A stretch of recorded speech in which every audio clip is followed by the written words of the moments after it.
تو فضول باتیں، خاص طور پہ گناہوں والی باتیں جو میرے کو کچھ دے تو نہیں رہی ہیں، میرے لیے جہنم کا عذاب کٹھا کر رہی ہیں، تو پھر کیوں جاؤں ادھر بھائی؟ اب آگے چلیے، اللہ فرماتا ہے والذین هم للزکاۃ فاعلون، اور وہ جو زکوٰۃ دینے کا کام کرنے والے ہیں، یہ تیسرا کام دے دیا ہمیں، زکوٰۃ دیتے ہیں، جس پر بھی زکوٰۃ واجب ہے وہ زکوٰۃ ادا کرے تو وہ کامیاب لوگوں میں شامل ہے۔ اب چلتے ہیں چوتھے کام کی طرف، اللہ فرماتا ہے والذین هم لفروجہم حافظون الا علی ازواجہم او ما ملکت ایمانہم فانہم غیر ملومین۔ یہ دو آیتیں ہیں، فرمایا اور وہ جو اپنی شرم گاہوں کی حفاظت کرنے والے ہیں مگر اپنی بیویوں یا شرعی باندیوں پر جو ان کے ہاتھ کی ملک ہیں، پس بے شک ان پر کوئی ملامت نہیں۔ فمن ابتغى وراء ذلك فاولئک هم العادون، فرمایا تو جو ان کے سوا کچھ اور چاہے تو وہی حد سے بڑھنے والے ہیں۔ یعنی ہم انسان ہیں، ہمارے جسم کے تقاضے ہیں، ہماری کچھ انسان کی پرسنل خواہشات ہیں، لیکن شریعت نے اس کا جائز طریقہ بیان کیا کہ وہ شادی کر کے اپنی ازواج کے ساتھ اپنی اس ضرورت کو پورا کرتے ہیں، اس کے علاوہ کچھ اور غلط نہیں کرتے۔ آپ کو پتہ ہے دنیا میں کوئی شخص یہ کہہ نہیں سکتا کہ میں کنفرم جنت میں جاؤں گا۔ انبیاء وہ تو معصوم ہیں، لیکن ہم جیسے لوگ، مگر نبی پاک علیہ الصلوۃ والسلام نے ایک حدیث کے ذریعے جنت کی گارنٹی دے دی۔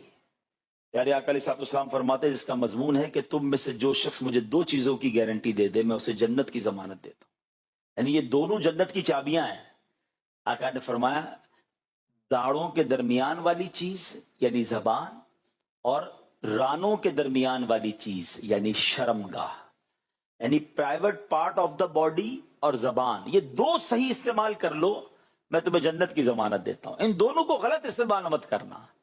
اور اس کا مطلب، اس کا مفہوم مخالف پتہ کیا بنتا ہے کہ ان دونوں کو سنبھالنا سب سے زیادہ مشکل ہے۔ کامیاب وہ ہیں جو اپنی شرم گاہوں کی حفاظت کرنے والے۔ قرآن کہہ رہا ہے جو جائز طریقہ ہے اس سے تو ٹھیک ہے، باقی ناجائز طریقے کی طرف نہیں جاتے۔ تو یہ آج کل کی جو گیدرنگز ہیں، گندی چیزوں کو دیکھنا سننا، پھر انسان کے جذبات بھڑکتے ہیں، پھر انسان غلط کام کی طرف جاتا ہے۔ نہ کرو ایسا، شیطان کے واروں میں نہ آئیے، اپنی پاکیزگی کا خیال رکھیں، کیونکہ انعام بہت بڑا رب نے تیار کر رکھا ہے۔ ٹھیک ہے جناب، 4 کام ہو گئے۔ اب آگے فرماتا ہے، فرمایا وہ جو اپنی امانتوں اور اپنے وعدے کی رعایت کرنے والے ہیں، ان کے پاس امانت رکھائی جائے تو امانت پراپر لوٹاتے ہیں اور وعدے پورے کرتے ہیں۔ بدقسمتی سے یہ بھی بڑا پرابلم ہے، کسی کے پیسے پڑے ہوئے مل جائیں، بندہ کہے تو میرے ہو گئے، کوئی بھول جائے سامنے والا تو ادھر دینے کے لیے کوئی تیار نہیں ہوتا۔ قرضہ لینے کے وقت اور اسٹائل ہوتا ہے، قرضہ لوٹاتے وقت اور اسٹائل ہوتا ہے۔ ارے بھائی فکر ہی نہ کرو، تمہارے گھر آ کر دے جاؤں گا۔ گھر آ کر دے جاؤں گا تو الگ بات ہے، وہ آپ کے گھر کے چکر لگاتا ہے، اس کو جواب ہی نہیں ملتا، فون ہی نہیں اٹھتا۔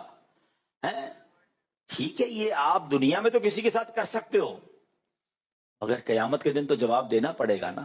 زندگی میں کبھی ایک اصول بنا لیں، آپ کی طرف کسی کا 1 روپیہ آنا نہیں چاہیے، یہ رہ گیا نا تو ہم جواب نہیں دے سکیں گے۔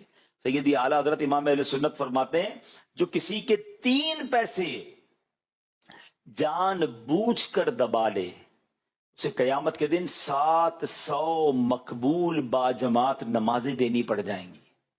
3 پیسے کے بدلے جو 1000 روپے، 2000 روپے، 10,000 روپے، 1,00,000 روپے پر دبا کے بیٹھا ہوا ہے، زمین پر قبضہ کر کے بیٹھا ہوا، اس کا بنے گا کیا؟ ہم سمجھتے ہیں میں بڑا ترم خان ہوں، میرا کوئی بگاڑ نہیں سکتا۔ ارے بھائی آپ کو پتہ ہی نہیں ہے۔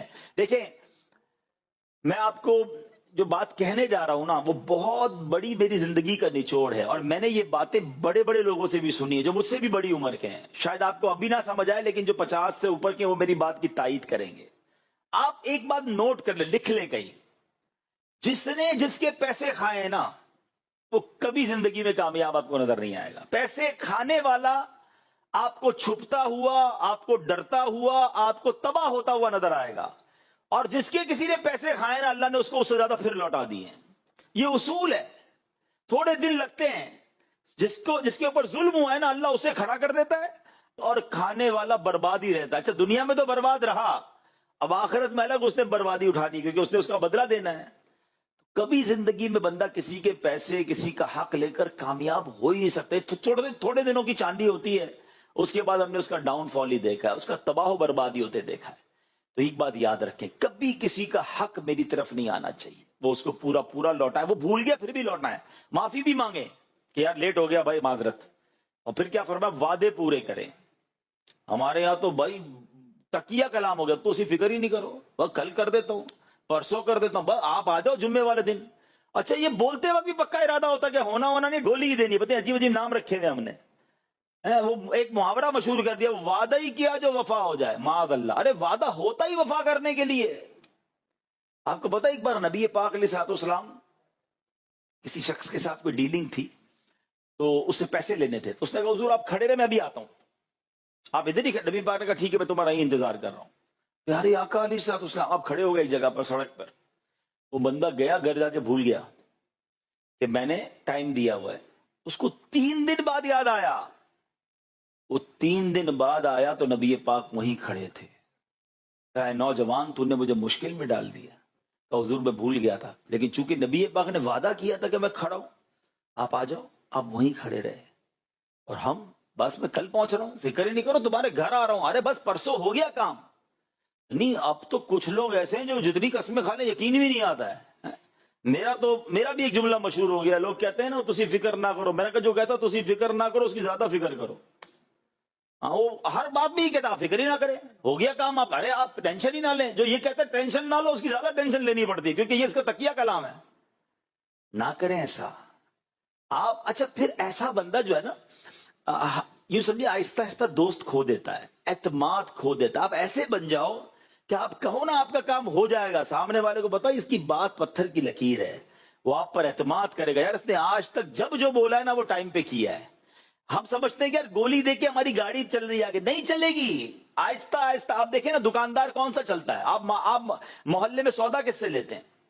آپ بعض دکاندار ایسے جو مہنگا سودا دیتے ہیں آپ جا کے اس سے لے لیتے ہیں کہ یار یہ سچا دیتا ہے، وہ سستا تو دیتا ہے مگر ملاوٹ کرتا ہے، تو ملاوٹ والے کا کاروبار آگے جا کے بد ہی ہوتا ہے، اور اچھی کوالٹی کا مہنگا بھی لوگ خریدتے ہیں۔ بالکل ایسے ہی بندہ وہی چلے گا۔ اچھا آپ اپنی آرگنائزیشن میں، اپنے ادارے میں، اپنے جاب میں بھی آگے جب ہی بڑھیں گے جب آپ سچے ہوں گے۔ آپ کا ایچ او ڈی کہے گا یار جب بولتے کو جھوٹ بولتا ہے، جب دیکھو کوئی بہانہ کرتا ہے، آہستہ آہستہ آہستہ ڈاؤن۔ پھر آپ پتہ کیا کہیں گے، یار پتہ نہیں مجھے کیوں پیچھے کرتے ہیں، مجھے آگے نہیں بڑھاتے، میری تنخواہ نہیں بڑھاتے، میرا گریڈ نہیں بڑھاتے۔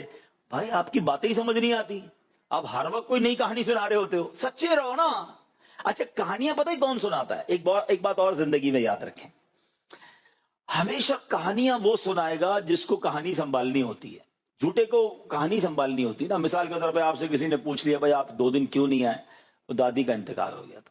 اب آپ کو ساری زندگی یاد رکھنا ہے کہ میں نے اپنے چینل میں دادی مار دی ہے۔ اب 2-3 مہینے بعد آپ نے کہا دادی بیمار تھی، تو ایچ او ڈی کہا 3 مہینے پہلے تو انتقال ہوا تھا، بیمار کیسے ہو گئی؟ تو پریشان۔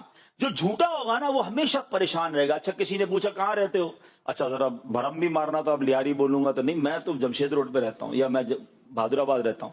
اب ساری زندگی اس دوست کے ساتھ یاد رکھنا ہے میں لیاری میں نہیں رہتا، اس کے سامنے بہادر آباد رہ رہا ہوں۔ اس کو سچے کو ٹینشن ہی کوئی نہیں ہے، اس کو نیند سے اٹھا کے پوچھو کہاں رہتے ہو، جہاں رہتا ہے وہ بتا دے گا کہاں رہتا ہوں، کیا کرتے ہو تو یہ کرتا ہوں۔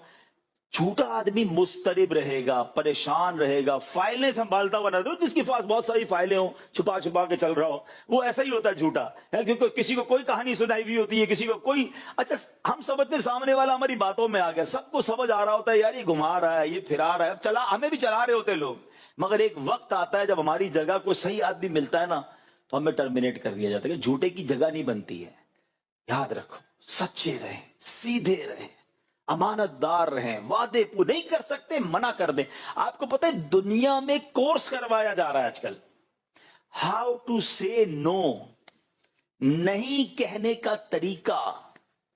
نہ کہہ دیں یار، نہ کہیں کہ ہو جائے گا، آپ کسی کو آسرے پہ رکھے ہوئے ہیں اور کرنا بھی نہیں ہے، پیار محبت سے سمجھا دے، معذرت خواہ حضور میں نہیں کر سکوں، اللہ آپ کا کام آسان کر دے مگر میں آپ کی مدد نہیں کر سکتا۔ مدد نہیں کر سکتے منع کر دیں، وہ کسی اور کے پاس تو جائے نا، آپ نے فکر ہی نہ کرو اگلے ہفتے آ جاؤ، وہ بیچارہ قرضے میں ڈوبا جا رہا ہے اور آپ سے امید لگائے بیٹھا ہے، آپ نے دینا نہیں ہے مگر گھمانا ہے اس کو۔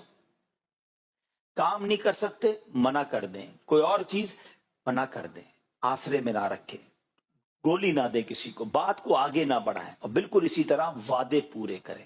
اب آگے چلتے ہیں، 5 کام ہو گئے، زیادہ کام نہیں ہوئے نا، اب آگے چلیں۔ اللہ فرماتا ہے پھر والذین هم علی صلاتهم یحافظون. پہلی آیت کیا تھی؟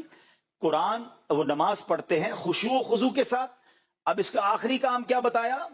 وہ جو اپنی نمازوں کی حفاظت کرتے ہیں، قضا نہیں کرتے، ٹائم پہ نماز پڑھتے. یعنی نماز کی اہمیت کتنی ہے کہ کامیاب لوگوں کی پہلی کیٹیگری بھی نماز، آخری کیٹیگری بھی نماز.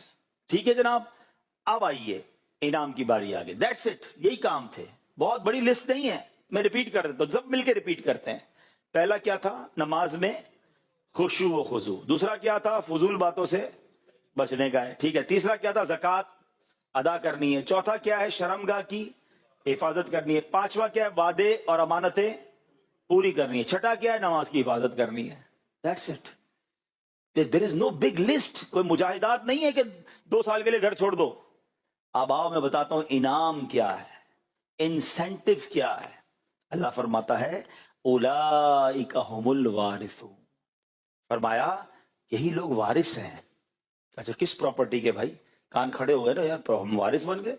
پراپرٹی کون سی ہے جس کے وارث ہیں؟ اللہ اکبر. سنو، وارث پتہ ہے کیا کس چیز کے ہیں؟ فرمایا الذین یرثون الفردوس. ہائے ہائے ہائے. فرمایا کہ یہ فردوس کی میراث پائیں گے. فردوس پتہ ہے کیا ہے؟ تمام جنتوں میں سب سے جو ٹاپ کیٹیگری کی جنت ہے نا، وہ فردوس ہے. نبی پاک فرماتے ہیں جب بھی رب سے دعا مانگا کرو جنت الفردوس کی دعا مانگا کرو. قبولیت کا وقت ہوگا تمہارے لیے جنت الفردوس لکھ دی جائے گی. اچھا اب ایک اور سوال ذہن میں آتا ہے، چلو یار فردوس کی میراث ملے گی، مگر کتنے دن؟ بزنس کلاس میں کوئی سفر کرتا ہے، کوئی وی آئی پی لاؤنج میں چلا جاتا ہے، تھوڑی دیر کے لیے نا. فردوس تو سب سے ٹاپ جنت ہے. کتنے دن؟ آئے ہائے. آگے فرمایا ہم فیہا خالدون. وہ ہمیشہ ہمیشہ اس میں رہیں گے. جنت الفردوس ملنی ہے اور اس کی کوئی اینڈنگ نہیں ہے. بس آپ چلے گئے تو بس چلے گئے، موت بھی نہیں آنی نا. مجھے بتاؤ یار، اس سے زیادہ آسان کوئی فارمولا ہے؟ 6 کام کرنے ہیں جنت اور اللہ کا وعدہ ہے، کوئی اور نہیں کہہ رہا، قرآن کہہ رہا ہے. تو آج میرے پیارے اسلامی بھائی، میں آپ کے پاس قرآن کا پیغام لے کر، میں بھی نیت کروں، آپ بھی نیت کریں، آج کے بعد کوئی نماز قضا نہیں کریں گے. الحمدللہ رب العالمین والصلاة والسلام على سید الانبیاء والمرسلین. اللہم ربنا تقبل منا انک انت السمیع العلیم وتب علینا یا مولانا انک انت التواب الرحیم. اللہم ربنا آتنا فی الدنیا حسنة وفی الآخرة حسنة وقنا عذاب النار.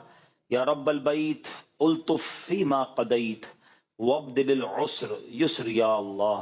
یا اول الاولین یا آخر الاخرین یا ذا القوة المتین یا راحم المساکین یا ارحم الراحمین ارحمنا نحن الفقراء والمساکین. اے رب کریم، ہم سب کا جمع ہونا اپنی بارگاہ میں قبول فرما. ہم سب کے تمام صغیرہ کبیرہ گناہوں کو معاف فرما.